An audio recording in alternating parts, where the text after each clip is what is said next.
এই দোকানে ভাবছিলাম অল্প মোমো খাওয়া যায়, সেই জন্য আইসি মোমো খাবার কি ঢুকছি যে কিছু আসেনি। তা আমার জামাই কয় যে মোমো খাও আজকে, মোমো ভালো আছে। তো আমি কইছি আনো, সেই জন্য অপেক্ষা করতেছি যে দিয়ে আনার পরে কি। তারপরে আনার পরে দেন আমার যেন কোন উট্টু ভালো লাগছে। আমি কারণ আমি খাইবার সিদ্ধু মোমো আনছে হলো ভাজা মোমো, তার মধ্যে এই সাইডটা মোমোর দাম 90 টাকা। এটা কি মানা যায়?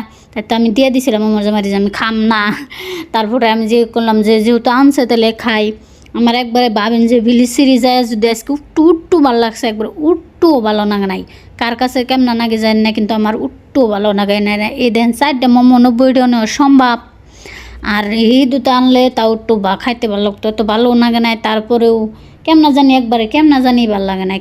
চেন্নাই যারা আছেন তারা বেলেসেরি গেছিলেন, তাকেও অনেকও কেমন লাগছে কমেন্টে কইন। আমার কিন্তু আজকে উঠতে ভালো লাগে নাই। তারপরে রুমে আওয়ার টাইমে দাদা কইলাম যে আমার মেয়ের কয়টা ফটো তুলে নিয়ে যাই।